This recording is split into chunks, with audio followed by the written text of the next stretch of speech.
Thank you so much for the festival and the arts and their work with students today.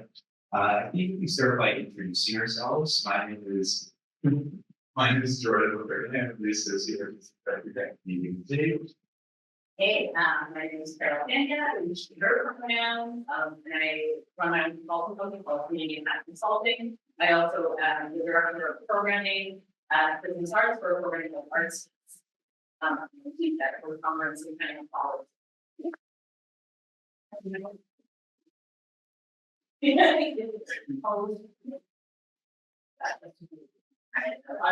I've already yes. I mean, I know they're really obnoxious to so I will just put it in again. Pandya, founder of Community Impact Consulting, arts mass program director, and teacher at Centennial College. I'm Laurence, the artistic director of Citadel and Committee. I'm also a dancer, choreographer, and teacher, and yeah, I run a dance movie, but also a space called the Citadel also. And it's huge. So partnerships. My first question for you both is, what are the ways in which you can be thinking about partnerships? Okay, so let me, before I kind of get into responding to that, I'm going to give some sense of kind of where I'm coming from in terms of my lens, my angle. So my specialization is a passion of mine is approaching work with like a community engaged, number one, community engaged approach. Secondly, from an anti-oppressive, decolonize and anti-racist approach as well. So I'm going to take this from the angle of thinking about what it is that your partners need to demonstrate in order to actually be, considered for partnership.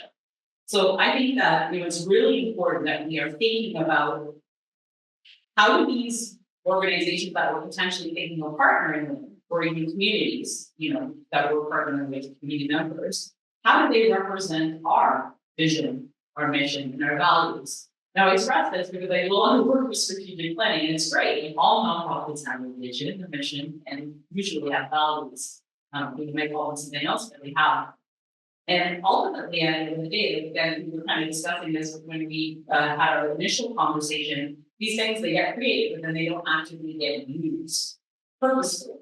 So I really encourage that you come from a place of reciprocity.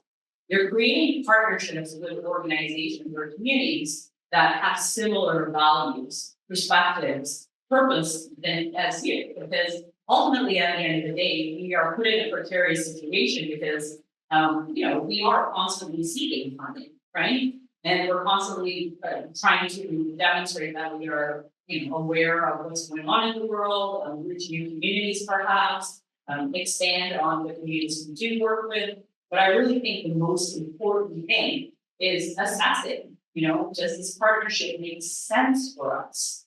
Rather than jumping into the partnership because the opportunity knocks at the door, right? So for me, it's extremely important to have shared values, or at least accentuate each other's values in the sense of, we're trying to accomplish something similar. We may have a different path in which we're trying to, to get to that point. But there is a common respect and reciprocity that exists between the parties that are exchanging. So maybe I'll leave it at that. Amazing. Yes, I think for me partnerships are very much like a lot of what you said completely resonates with me. It's sometimes the same things you can't do by yourself, and you know that you need partners and you need to accomplish these things. However, you need complete sort of alignment artistically, ideally. So you're not spending your time trying to justify the reasons why you want to do these things. So it's a dangerous, it can be dangerous if the partnership starts to become nature. Because we all want the money, but then we end up with more trouble than when we started. Perhaps for me, it's like when we started the renovation of the Citadel and we had money. I remember looking at all the bricks on the building and I tried to estimate how many bricks there was on the building.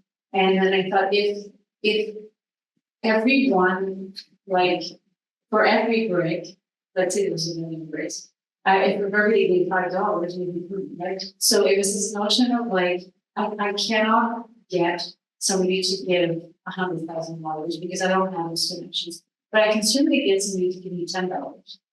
And I thought, and the $10 is the people that are my friends and my colleagues. And for me, the partnerships very much started like that, just like, but then you need a really wide net to be able to gather all of that. And then you want to coordinate these partnerships, which, so in a certain way, it's like finding a balance where you can have multiple partners, but not have too many. They have to start to manage them, and we can't manage that we don't have any resources either.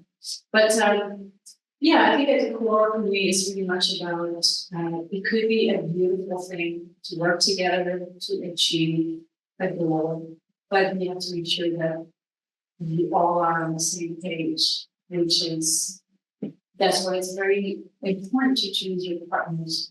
Yes, I think it's And how do you do that from a practical approach? How do you assess who the right partners are for you? How do you know when you have to make those? I'm trying to figure a little bit because it's like when I'm creating a dance and I'm choosing my dancers, it's not purely based on technical merit. It's like a synergy. Like, do I want to go on a worldwide trip with this person? And I feel like that instinct that we all have, oh, I get along with this person. We should rely, like I try to rely on that, especially like in your partners, like to see like what are the synergy and because yeah, I don't know, like I will say to myself in the next year, she can say like I'd rather not have a partner than have that. Oh, I like it. That's I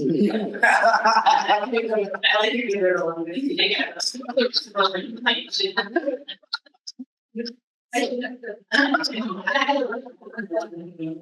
It's probably different. We were in the conversation. But yeah, I just building on it. I always encourage, like, with my consulting work when I'm working with organizations, whether they're small or mid-sized or large-sized organizations, whether they're in the arts sector or intersecting with arts and social services, and a lot of my work I do is in community arts. So it is, using art-based approaches for social services and purposes. Have some sort of matrix, like have some sort of assessment tool. And I think it's more for you than it is for them, right? That you're running through like a checklist almost of like criteria that you're kind of assessing, right? Like, does the vision align? Does the mission align? Or is there some complementing the vision and mission?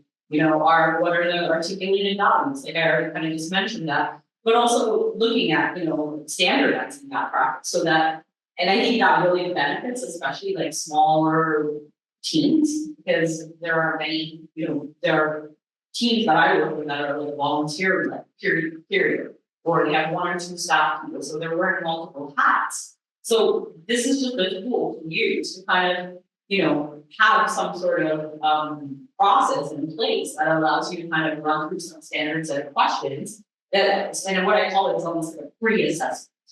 Right. So even for you actively engage and approach that partner that you're wanting to work with, potentially, you go through that checklist, and that's like your amber light, right? You're not going through green light yet because you haven't confirmed that it's moving forward, but you have to take that next step. So standardize a checklist or some sort of process where you're asking yourself certain questions, standardize, no matter what partnership you're approaching. And you're running through those things, and then that takes you to step number 2, which would be potentially, approaching that organization or that community and actually, introducing yourself, right? So I would always say take that time to really figure out ahead of time, like, does this look like it could be potentially a good fit for us as a. You both have a ton of experience in scaling organizations. And I'm curious, how do you go about completing a strategic plan, and where does partnership fit into that?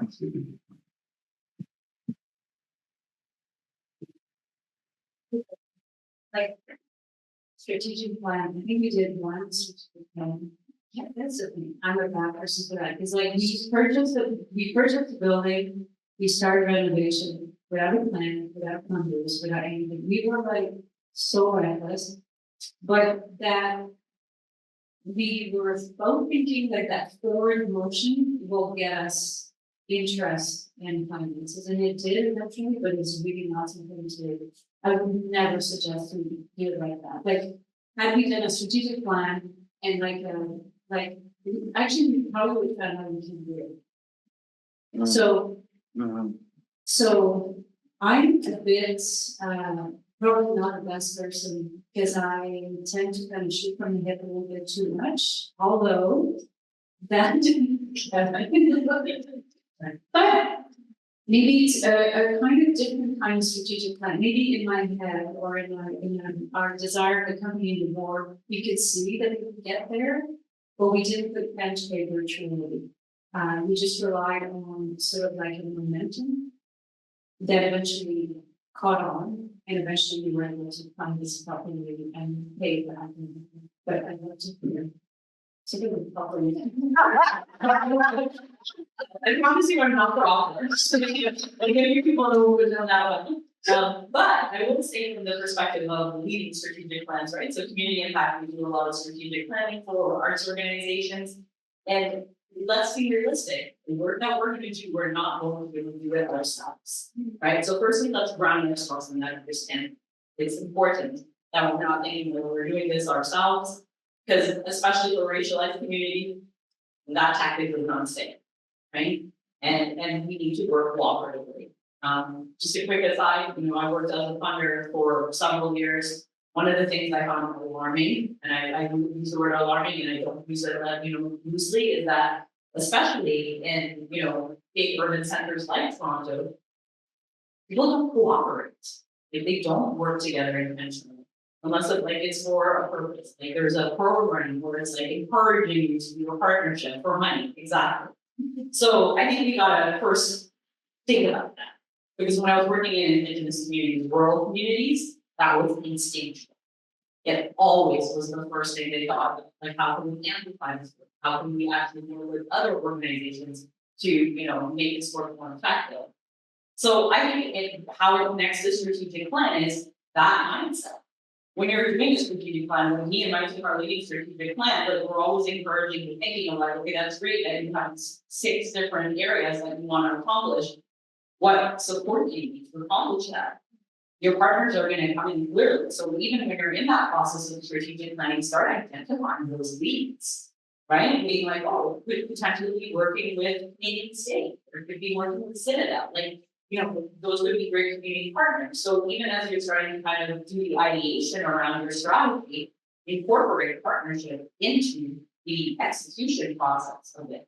So, it's a holistic approach. And I caution again, because often, again, we do strategic plans. We love doing these kind of formalized documents, but they're not created to sit on a shelf. They're not, right? They're there to guide your work, right? And so an organization I recently had the privilege of working with the Toronto Alliance for Performing Arts, or CAPA is the acronym, Community Impact. We just did their strategic plan about 6 months ago. And for us, it was extremely important that we engage the 120 performing arts organizations that are part of that network through their membership. And that we understood what their concerns were and what it is that they were trying to achieve as part of that strategic planning, like where their struggles are within partnership, or their successes are, or their questions are. So again, it has to be a holistic approach. It has to be brought into the strategy. Partnership is, a means of strategies. So it, has to be a catalyst of moving forward. I was at an event recently in Philadelphia, and something to the record of the community. He was saying, if you want to go fast, you go alone. And if you want to go far, you go with your crew. Yeah.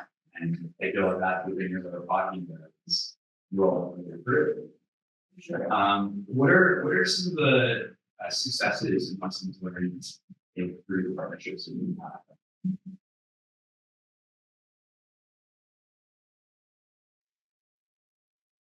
Well, I think And I would say like in artistic partnerships, like I feel that in 2020 when we opened up, we created a creative residency, and with a resident company and a presenter residence. Although at their bottom line, like financially, there's no there's a leading loss. However, you gain community and you gain, you understand, you better actually understand the needs of the community when you start to give. Like if you give 10 hours to independent artists, they would be like almost 10 hours is a lot of it. It's not much for us, but it's a huge amount for them. So then when you start to think about that, like the impact that we can have as a partnership, I mean, often it feels, if you try to quantify it, it's hard to quantify it, but you get in return as a sort of like an artistic community, which is a very beautiful thing. And then suddenly you realize, like 5 years later, you go, oh, look at that, this person did this work. And I think something to do with that. When I think about it, because I allow this and this and this and this and this, and that to me is the most beautiful part of the partnerships, especially when you have the artists. The partnerships will have other organizations that may do their financial investment. They're a bit more like transitional, and you're like, there's fun and receipts, and then you're able to create something specific. But I love the sort of never-ending circle of share with artists. And I think sometimes it's a little hard to quantify when you do record reports or you apply for funding because it's in the air. It's not on paper. And that's to me the most that offer probably the most value is like the kids program, the innovation part since like 2012. And some of those kids, because it's a free access. Some of them eventually go into dance training or dance professional, then you go, oh, if they didn't come here first, and that is the most beautiful part for me, that's kind of why I do all the work. That sounds amazing. Thanks for checking out, honestly. So I'm going to approach this from the perspective of, again, working with visualized understandings or equity-seeking communities. Firstly, what defines success? I think the important thing is understanding that success is a little bit different based on your different community constituents, right? So you should not standardize your measures of success, because success in one community might just be building a relationship with them, right? Because again, many of the folks that are racialized communities are going to be well aware of this, that, historically, there's been a lot of parachute programming, right? And that is describing the idea of like you come in, your funds run out, and then you leave. So there's already this kind of hesitation when anybody's approaching, working on systemically in certain communities around like, what do you want from us? And if you let them in, like, are you going to be able to sustain this, right? Because and unfortunately, it's the nature of how our funding works, right? We're usually project to project or year to year. So, that's a whole other conversation. But I do want to be, I do want to recognize that these are not limitations we put on ourselves. These are limitations put on us by the way that like the sector works.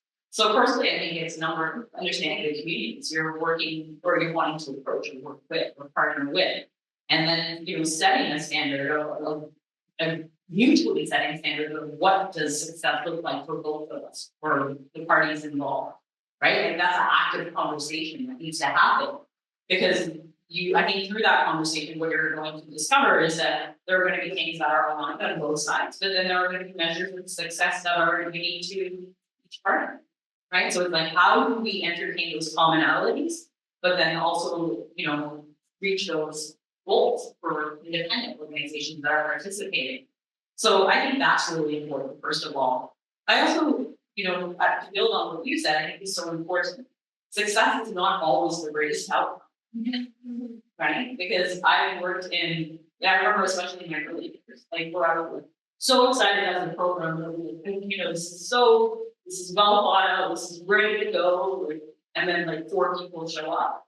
And then I had to go home and like deal with my ego, and like, how after all this, there only 4 people show up. Now at the time, I didn't have the foresight or the understanding to celebrate that and be like, you know what, 4 people in this community that I've never engaged with or nobody has engaged with meaningfully over the last decade, that's actually an achievement.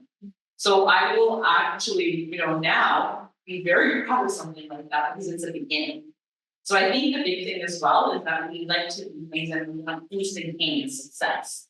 No, folks, that's not how it works in the real world, right?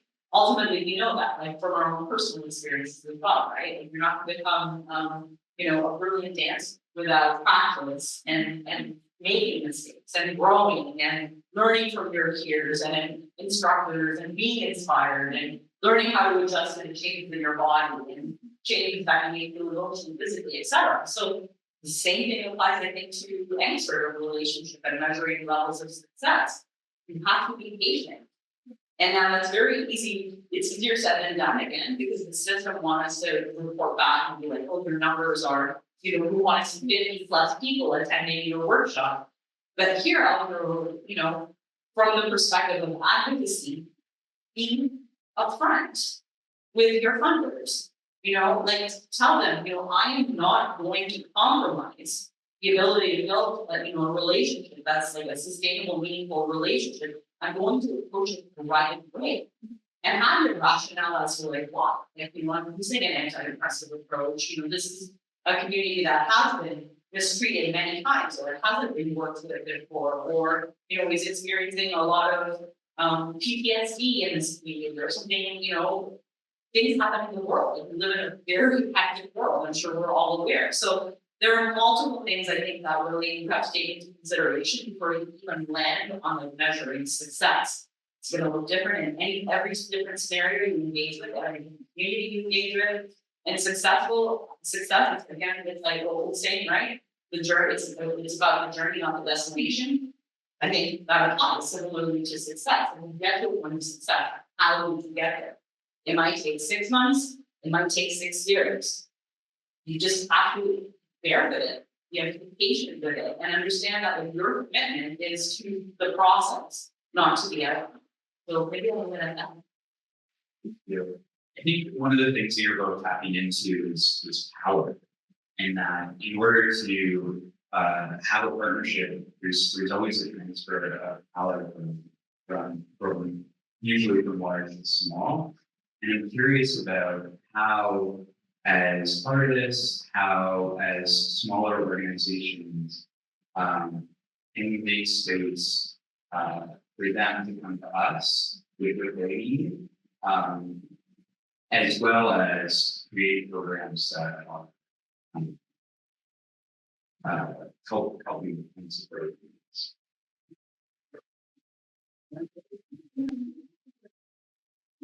So I think for me, the big distinction is like, are we the right people to do this work, or are we the right people to create a space for other people to do this work? That's a big lesson I learned like as a community engaged artist, right? It's that sometimes you're not the person to take the space, and that's okay. You can still be part of the process, but it's not, you're not the spotlight, right? You're not standing in the spotlight. So I think first and foremost is understanding that like, you don't always have to be the person that is like the face of the initiative. Right? So when you're engaging with certain communities, right? Like somebody be like, oh, I'm really, enthusiastic and really excited, and I really just want to, like, there's a reason we understand there's a demographic of young Black youth in our community, for example, they don't have any programming. So we want to be part of, working towards a solution towards delivering that programming. Well, that's great, but your organization might not be the right person to lead that. It's just like as a facilitator, folks are kind of contacting me, like, hey, do you want to do training on anti-Black racism? I'm like, I can do it, but I'm not going to do it because I'm not a Black person. I'm going to pass that on to my colleagues who are Black folks that should be leading this conversation. So again, it's that same kind of, it's a self-awareness, I think, and organizational awareness that you have to possess to understand like when is it your place to be an ally versus when is it your place to be the leader in the initiative? So I think it's as mutually as important as like leading initiatives as it is to collaborate and actively ally in ways that serve the communities that you are hoping to connect with and work with and for. So that distinction is, I think, really important considering any level of work because again, I'm gonna use the failure and I'm gonna use failure kind of in air rockets, but sometimes I'll work with organizations that will approach me like from a consulting perspective and they'll be like, we have been trying to engage with work with Black communities and we have done all this work to try and get it done. More often than I'm not gonna lie to you, I don't feel like the work of how they're kind of doing their community engagement is really apt. But what they don't realize is they're not coming because they don't see themselves as an organization. But you have to see yourself. As a South Asian queer woman growing up, I just reflect back on how many times I didn't see myself represented.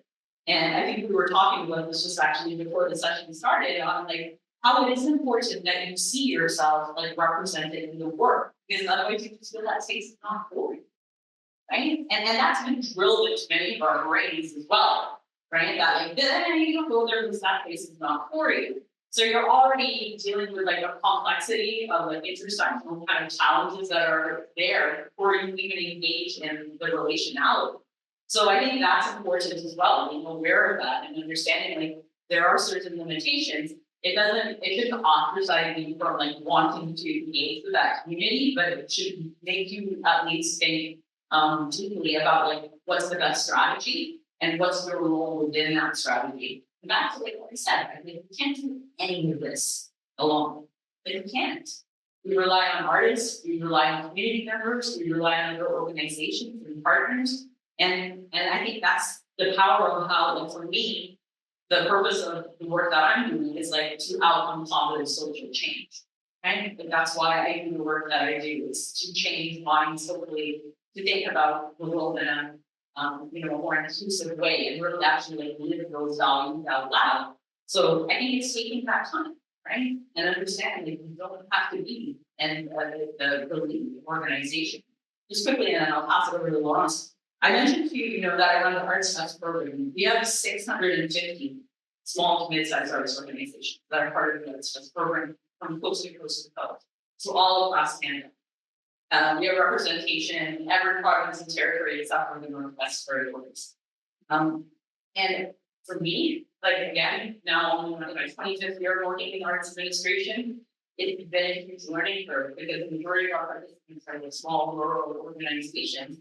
And then what they're thinking about is very different than what we're thinking about. So I think that's also something that I will say is that, again, right, I know we're talking from the perspective of Toronto art space kind of approaches, but if you're thinking of collaboration, national collaboration or outside of the city center collaboration, understand that folks are in different places and spaces around what their immediate community looks like as well, and their challenges are going to be very different on a partnership based on that. For example, many of the organizations that I'm working with in that program that are rural, when we're talking fundraising, they're well, there's 6 of us and there's 4 businesses. So how do we do that? Right? How do we, we're all kind of having the same bakery, that's the one, right? And so first of all, there's just a hesitation because we're bombarding them with these requests, and there's one small little Portuguese bakery. They're not infinitely rich, and as much as we love their wonderful baked goods, it's they feel extractive. So the strategy is going to be very different on what that looks like as well, based on where you're located, what your immediate community looks like, and a lot of it also I think is confidence. Right? It's okay. It's that, going on first hit and not really good, right? And we're kind of rejection. It's okay. Rejection is part of this area. I know it sucks. Nobody likes getting a brand application back and being denied. But I can also tell you that, it's the success rate, especially in cities like Toronto, are very low more often than not. Obviously based on each intake, but you have to remain resilient in the work. Keep your eye on what your your goals or what it is that you're aiming to do, and don't let anything deter you from getting to that point. You might have to kind of feel out how to get there, but stay determined and stay dedicated.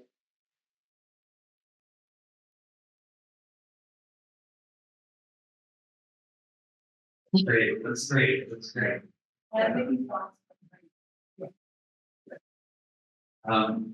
Thank you for that. And one of my moving forward, one of my favorite events of the year is Larry's, which happens in December at the Citadel. And it's this party where artists go and create work. And I feel that they probably a very small amount of time to create the work. It goes up very, very quickly. And artists, dancers flock to this event. It's impossible to get a seat. And you watch major players like Nova create pieces, and so many different choreographers create work really quickly. And what I love about the event is that I feel like it taps into a couple meanings of the community. One, I think that it provides a space for artists to fail. I think it provides a space for artists to make work quickly and better. And also it provides community. I'm curious from you two, what are some of the things you perceive as challenges right now for artists, and what are the ways that partnerships can help?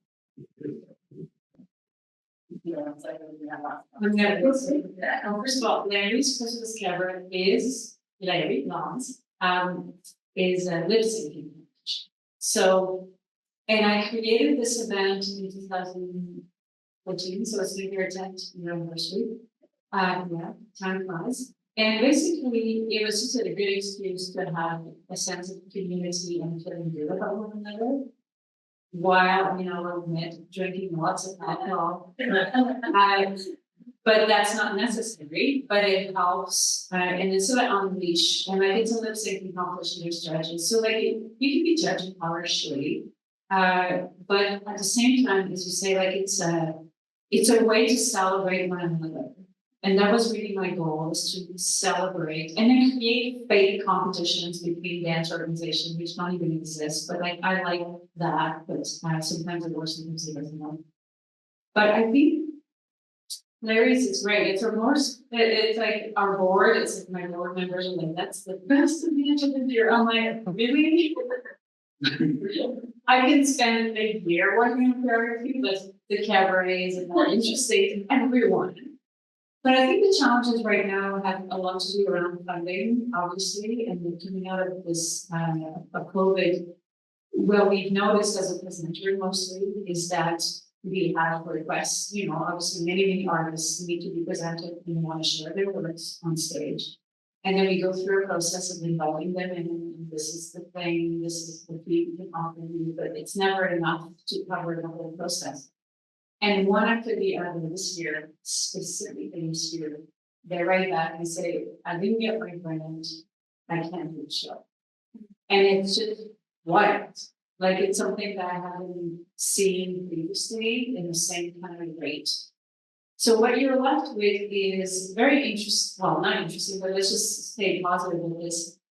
The ones that make it work are the very particular kinds of artists who go, it doesn't matter, I'm gonna make it work. And I can see myself in that, it doesn't matter, I'm gonna make this no, that way. But it's not fair in a certain way, because it's only the person who will say, I'll fundraise, I'll find, I'll borrow, and sometimes I will encourage that, because I say, sure, put your work out there. Sometimes I'll say, okay, you're gonna invest $14,000 of your own money to do a show that might be attended, that maybe not 1% of the time, and then what then? You're out of $14,000. You have more debt on your credit card. So I was trying to encourage people to go, how about we do an open rehearsal instead? Right? And then you interest people, you try to gather a sense of community around your work. So by the time you do the work, you've already built something. But it's really brutal of that, you know, because one after the other, and even the ones that I thought for sure they're going to get went. It's like, oh, no, rejection, rejection, rejection, rejection. So now we need a lot more time to prepare for a presentation. The artists need 2, 3, sometimes 4 years before they can actually put funding in place, or just say, actually, I'll never be able to do the show. And that's a problem. And then so the Citadel, we become one of the sort of the busiest dance programmer in the city. Not because we woke up one day and I'm like, I'm going to be a presenter. It's just because I'm trying to respond to the demand that there is in the city. Yet there is no funding. And we had the smallest theater of the whole, like we got 70 seats, and they need to stay affordable because no one can afford the seats. So then you make zero money, and then the second you do show the Citadel, you're sure to lose money unless you do the cabaret, which makes money because of the bar sales. So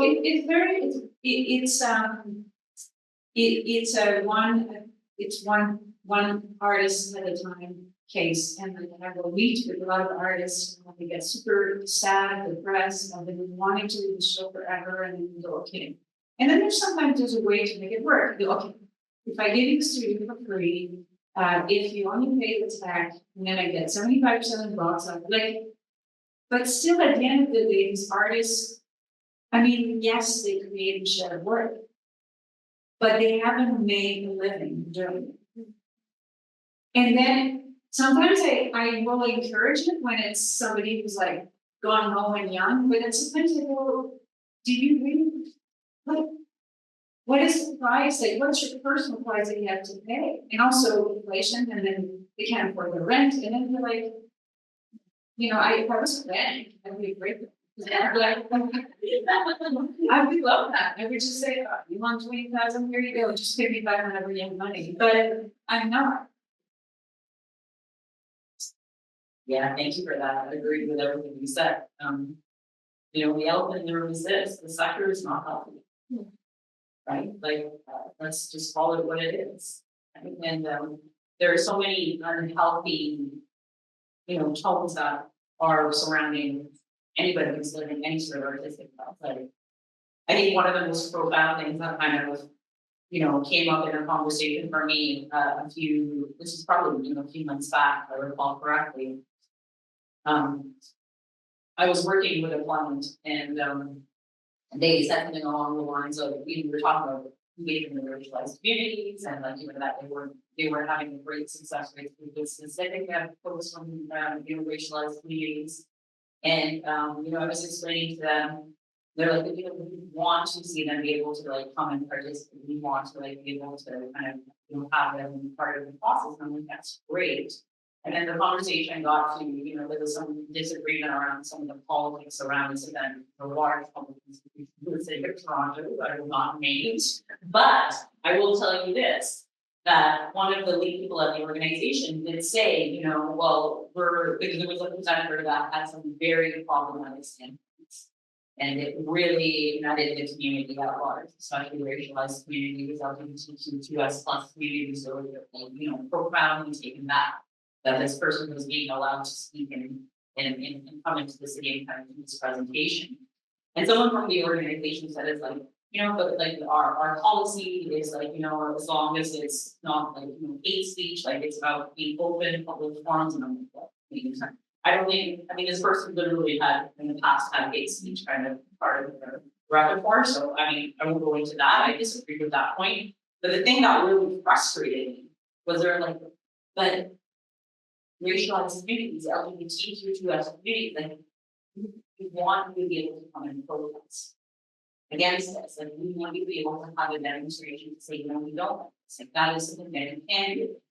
And what I'm trying to get at is that resilience is not something, I know that we talk about it as like bad owner, and that like, we have to be resilient, and especially if people of color, people who like are marginalized, like you have to be resilient. And unfortunately, that's the nature of like the way we have survived.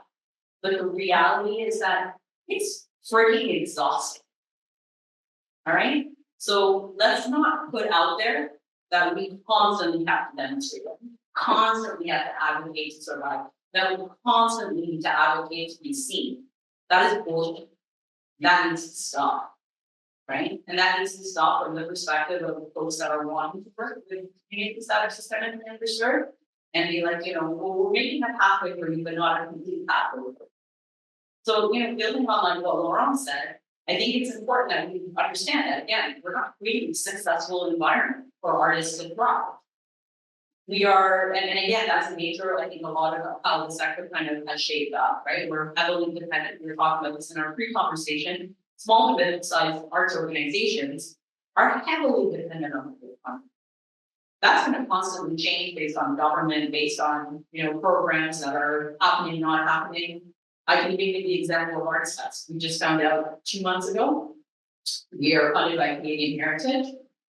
We are one of the 2 largest programs that are funded by the Strategic Initiatives arm of the Canadian Heritage funding streams. That program has been canceled. So we have, I mentioned to you what our numbers are. We're serving 650 arts organizations, and I don't know how we're surviving, next February. So, and we will. I'm confident that we're going to find other pathways to continue serving because we know it's just too important doing what we're doing, and it's an important program for many arts organizations, and has a lot of I believe good purpose in the work that we do. But the reality is again, right, that we don't create healthy environments for artists to thrive in.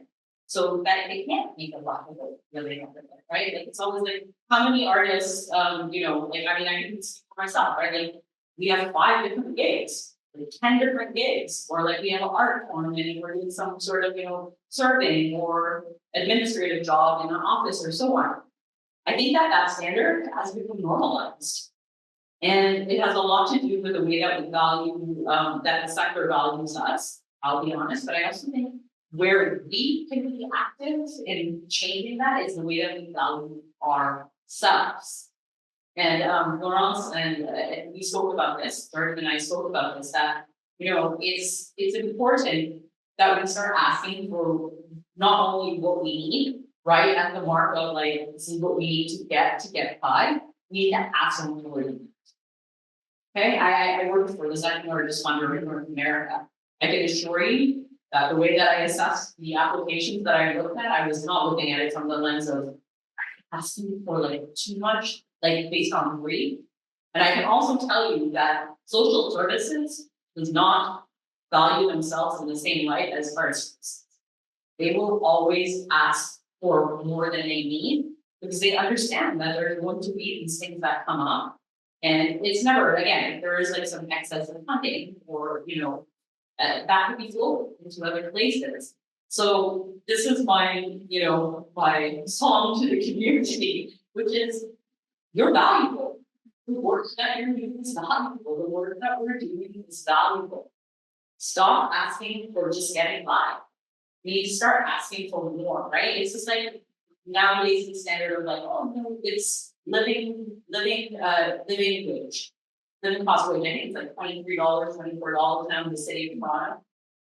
Stop posting salaries in the arts administration for $24. Is that what we're part of the problem if we're not part of the solution? Right? So start asking for more because this is a cycle. And we're perpetuating the cycle by undervaluing our own work and our own artists and our own communities. We deserve more. Bam. Let's zero in on funding because one of our partners, or many of our partners, but there's of course funders, which might be different places, there's government funding, there's corporate funding. What are ways that artists and organizations are getting funding? What are new models that we should consider as we look forward to a sector that is evolving? So I grew up in Quebec, so maybe ingrained in my DNA, a bit of the relationship between the arts and communities and a bit more. Yeah, I can say that. I'm appalled actually by the level of funding that the clearing. This is it's strange. Well, it's kind of like that. It's what you were saying. You need to start with you. Actually, I do that exercise. I'm Laurence, okay, in the morning, in the mirror, and then I feel a bit better, and then I feel like help. But you have to start with you.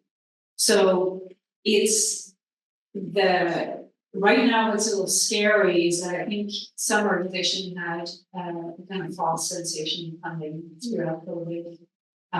Federal government was quite generous.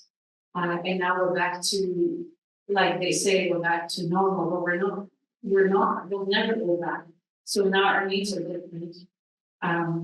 Inflation, people need more. But I think it's for me, it's not, the equation is not working.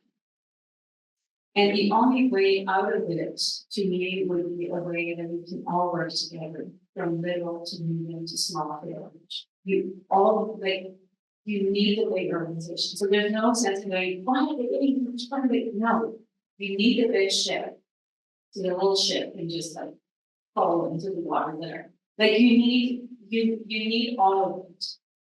But what's not happening, this is maybe you talked about, is that like I was talking about, like for me to give 10 hours of free studio space is nothing to my year. Like I didn't even notice it.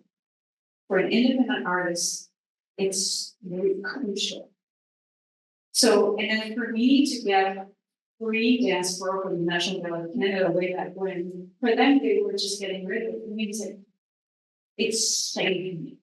So that is the way you need to work together. Because you can use the internet, you can use my whatever photocopier, my studio, like it's fine. But if we don't work together, we're dead. Like we'll never survive this. So like, and I don't know what the solution is. For sure, to diversify your sources of funding. Like we get a lot of private. We've been pretty aggressive and really resilient about that, mostly because the level of that we get from the provincial government is so low that it's like a big win for us. It's like the level of we receive from the OEC is kind of like a large donation. So if we were cut from the OEC, we would just have to get more private money. If we were cut from the Canadian Council, that'd be like, oh, this is going to be really problematic, right? So I guess you need to get involved at the sort of lobbying. You need to be vocal about. We're not begging. We're part of society, and our contribution is essential to survival of a healthy society. Like completely, it's not like the TTC, but almost like it's what I mean. Like it's like we're just as vital and important. And if we don't believe in ourselves first, then it's going to be really hard to convince others. Working together and putting pressure. Putting pressure, because it's like there's money. That's the thing. There's money everywhere. In the city, I don't even talk to like there's so much money in the city. It's ridiculous. So you just have to find a way to access it. But it's there. It is there. Yeah. So I'm just gonna pick up on where you kind of started to go, which is like, I mean, I don't know the song that I had to sing is I was so fine with money, so like quotes. If you look at arts funding, across like internationally in Canada, I think the number of the last 2 weeks we're so heavily, and I'm talking like small, mid-sized arts organizations are hugely dependent. I'm talking 75+% on public funding. As we know, if that funding is eliminated, then our survival is, in question. So take as much time, and again, this is the way systems have been set up, right? That we spend hours and hours doing grant applications because they are labor intensive. soul crushing and evil little things. But that's the nature of which we have to kind of demonstrate our need for funding, right? That's one thing. So, I mean, on multiple levels at the city, I've advocated about like, for example, like the local certified organizations, the last of those 6 of them in the city of Toronto, I do a lot of work with them. You know, a few years back, I was invited to be on their grant assessment committee, and I had a rude awakening when they were like, "Oh, we're going to send over the applications to your door, bringing the couriers and deliver them." And the courier, you know, knocked on my apartment door, and I got disappointed that was this big. I was like, "Excuse me, like, are you serious?" And this is coming from working at the Ontario Child Trillium Foundation, where you know the applications were even thinner than that; they were way shorter. So, firstly, it's extremely labor intensive. Right, like it's like after you come back from a year, it's like everybody goes into this like dark depression. It's like you better enjoy your holidays because all you're gonna be doing is writing grants for the next 2 months. How is this normal, folks? How is this healthy? Right? So I think there comes a point where we have to understand like the system was not made for us to thrive. It was not made for us to excel. It was not made for us to continue to sustain the work that we do in a meaningful way, you know, out of necessity more often than not. So I will always encourage that as much time you spend on your grant applications, take as much time or equal time, if not more time, building relationships with real people in your communities, whether it's businesses, whether it's potential donors. Because that's always the secondary, right? And you've got to put your grant applications in, and if you have any like leftover energy, kind of pursue those other things. I think that we need to find more equilibrium and balance in that. Because really, truly, it is demonstrated like the volatility as we go from project to project or year to year. Sometimes we have multi-year funding, but very sparsely if you're a small arts organization or you get multi-year funding. Like this in the long run is more like in the short term part of me is more work, but in the long run, if you start establishing those relations in your communities with, you know, that donor that's going to give those 80 donors that are going to give, you know, $50, and they actually, you know, build a relationship with you, it will in the long run actually be beneficial to your organization. So I think that's really incrementally important, is that we start shifting the way of like how we spend our time and on the financial aspects of running our organizations.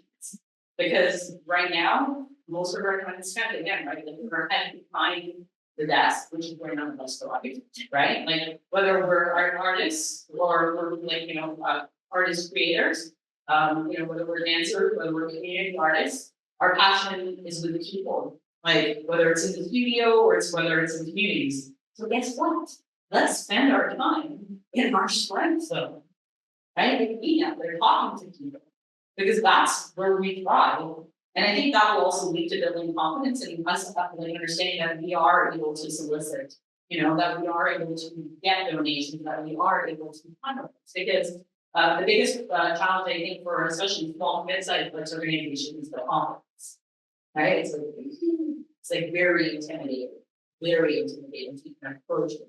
You approach them, what do you say, and then after you say it, how do you follow up? And if they say no, we still pursue them, or are we being irritated? Right? Like these are the questions that are constantly kind of, you know, coming up when it comes to that. So I think that's an important piece. And I will also say, you know, we gotta just move away from that dependence on public funding. Like we just really do.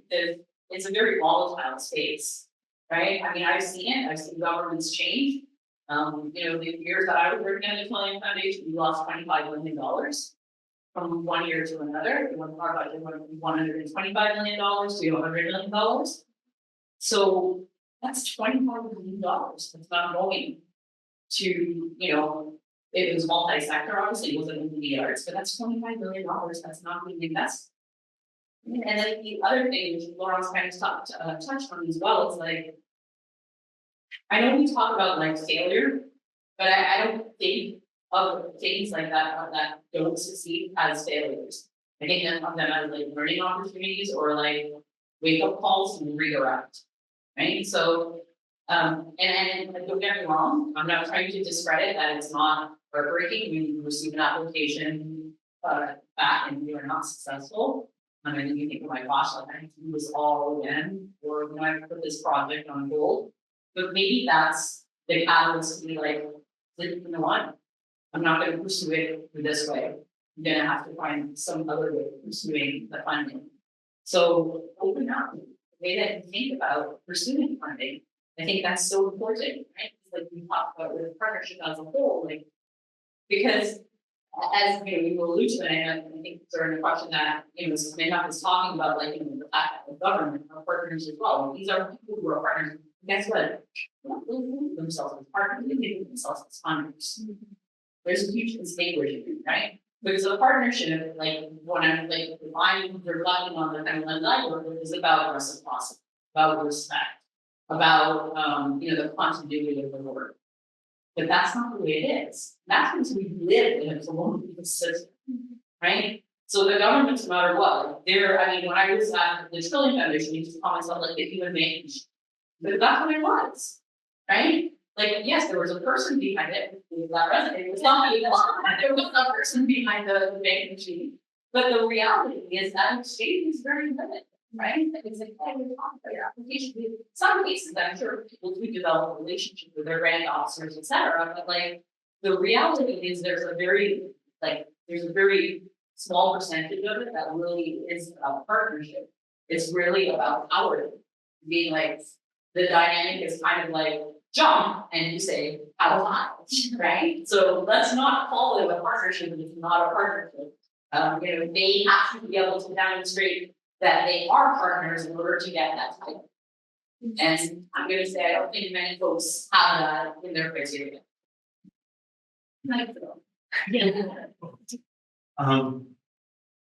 So we talked about some of the barriers to accessing funding and funders on grants. I feel another one for small organizations, right, like artists, is access. That artists often don't have access to funders. What are ways that we can do that? That's a very good question. Like I often artists will ask me, how did you get to this? Or how did you get a donor? How did you get it? And it's always, first of all, like always take the time. Like I think it's really important to, or like if things that should be finished with like listening to the organizations, don't do that. But I think again, working together, like for example, if you want to maximize your donations and you're not going to charitable there, it's impossible. And so like, working when an organization has a charitable member and it can help you sort of put that budget in the level. I think that kind of sense of like, we were just talking about that, about partnership. To ask a person for money shouldn't feel like you're begging. It should feel like you're inviting them to be part of the beautiful thing. I think it's kind of flattering. I mean, I've never been asked for money, but small amounts. And then you go, it actually gives me a lot of pleasure to help this project along because I believe in it. So it's not like, can you please give me money? It's actually, do you want to partner with me? Do you want to work with me in this project? But obviously you can't do that unless you have a relationship with these people. So it's all about building a relationship. And it's, I think, as an art organization, we can work with artists, just like if you need help, if you need feedback, or even feedback on the image, or even feedback on support material, or like, because I think as a young artist, it's a little bit like, it can be very scary. Like some of the patients, really? You need 12 pages to say, I want to do a new dance piece. Like, really, it's overwhelming, and I think it will stop it. But then if you take the time and I said, oh, don't worry, let's just like here's an example of what we did, for example. So I think it's just about sharing. you just started question? I lost it there. It was around how do we get access? Yes. So when I was working as a founder, like the tip that I will always make is put a face to it, right? Like we're in a world where we live behind computers. So taking the time to, and I know again, sometimes people are like, well, you're borderline harassing you because I've been inviting you to pop your tea for the last like 5 months and you haven't, responded to that. Don't worry about it. This is public funding. Guess what? It's your taxpayer money. Harass all you want. All right. So I think the bottom line is stay, put a face to the name, right? So, and I know that it's become more and more strict at like funding bodies over the last few years where it's like you can't even, so when I was working at Trillium, we have a standard of actually being able to what we call counsel people before application. So we could talk to them for application. And then it became an equity issue, according to them, that some people got coaching, other people didn't get coaching, that unconscious bias might come in it, and that you might be liable to give them advice, and they applied, and then they weren't successful, and then they're like, "But I did what she said," right? Come on, this is pure ridiculous, right? People need to, whether they're independent artists or their organizations that are applying to funding, this is to the funders in the world. Wake up. They need access.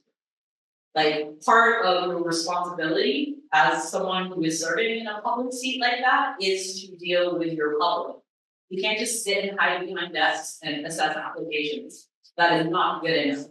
So firstly, there needs to be some accountability around that, and that the system has changed to the extreme that people are not even able to get proper guidance pre-application.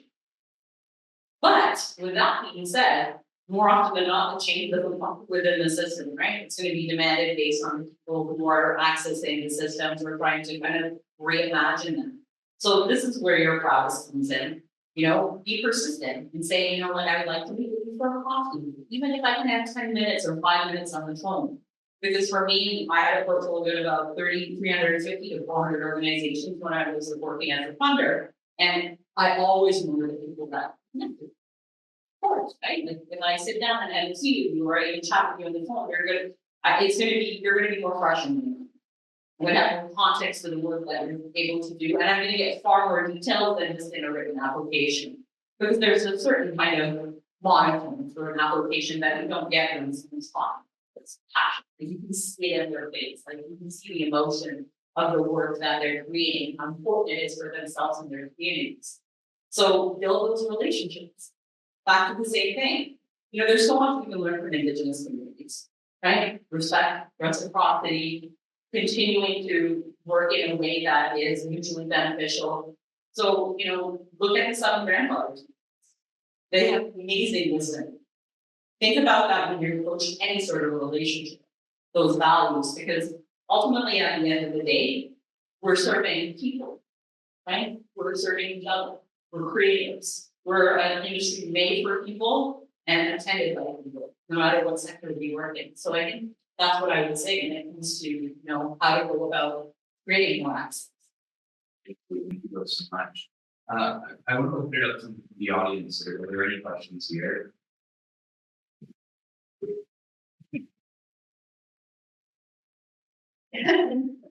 Yes, and So I have a question, because we talk about like the establishment of the relationship, the checklist. We talk about creating mutually goals, but how do we extend that over time?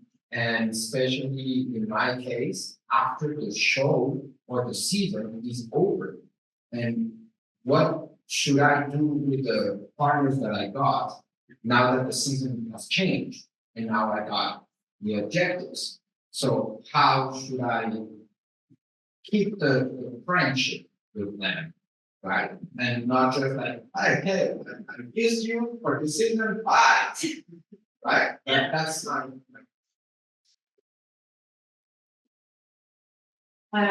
Well, I guess that's a presenter wants you equally the rest of your season. I would just, you invited them to your party, and they came, and it was great, and they brought, I don't know, a bit of food, a bit of something, and we want it back. Maybe not next year, maybe it's, but I think it's like to not feel like it's just like a one-off. And sometimes it has to be a one-off, it's like something happening in the law, but I think the notion that it's the artists that you met, you introduce your audience, and then the audience is seeing them, and they probably want to go, oh, she's already, oh, she's already. I didn't like that, but she did back then, but I'm interested to see more of her work. So I see it more like that, like it's not a disposable. I think it's a relationship. But again, it depends on what the value, the mission, like the organization is. I'm sure. So yeah, just building on what you said, yeah, I think again, it's changing from being transactional to being relational. That's how you do it. Like we're not engaging with you because we're working on you with this like one piece or with this one season. Like we want you to be part of our community, right? And you're an integral part of this community beyond this one exchange. So then when you're thinking of the parameters around partnership, well, you have to not think short term, right? And that's what I would say, right? Like thinking about what are the short term outcomes or goals or pathways to that relationship, and then what are the long term similarities. And if you've done that, that work when it comes to again that alignment on vision, mission, values, etc., that should not alter, right? Because you've already done that assessment. So whether it's short term, mid term, long term, like that alignment should be sustainable. And then it's just about efforts, right? And making sure you're keeping those folks, whether they're independent artists, whether they're artist organizations that you're partnering with, but keeping them engaged throughout the process so that they're seeing themselves in the work that you do and as integral partners, whether it's completely being heavily engaged or being passively engaged. That's what I think is important in any partnership, right? That we don't think of it as a long-term transactional thing, that we think of it as like a relational thing, and that's how relationships are built, right? And I think again, right, a lot of that is kind of built on the system of exchange, like we take what we need and then we move forward. Well, that's probably not the best way to do a partnership. Unless if you want it to be transactional, of course, many organizations have worked, I guess, to a degree. But I think that what we get back from the folks that have partnered with those organizations is that, it was fun while it was last, and that it's now over and now we're moved on. Like again, what I said, right, a little bit earlier, like we have to work cooperatively. We have to think about things more long-term sustainability as opposed to like short-term outcomes, which is language that is again really rooted in colonial discourse. But also furthermore, really doesn't come from our funders. I was literally talking to, an agency put in the cities, that's in the GTA the other day. And because they're around the city, a lot of the language that they're using, they're just recycling from their city. And I'm like, don't do it. Do not do that. Because that is not acceptable language. It's not relatable language. And I've seen that happen in my own roles as well, like at an organization. Like one of the greatest pieces of advice I have a lot is like, write in a way that, because I do a lot of work with newcomers, it's something I'm always thinking about, but like write in a way that someone who knows nothing about the work that you're doing would understand. Right? Like simplify. Stop talking in sector work. Because we use sector jargon all the time. And when I talk to people outside the sector, they're like, what the hell does that mean? And I'm like, why do you not know that collective impact means? Right? Like, stop using jargon. Use language that's accessible, meaningful, accessible. We have to wrap there. Thank you so much. Both of you have so many insights. I know both is filled. I don't know if anyone put the tally of all the mic drops that happened. But there were many mic drops. Thank you so much to the audience here. I know there were probably some great questions on Zoom. If you email the festival, I'm sure we can get those questions answered. Thank you all so much, and we'll see you soon.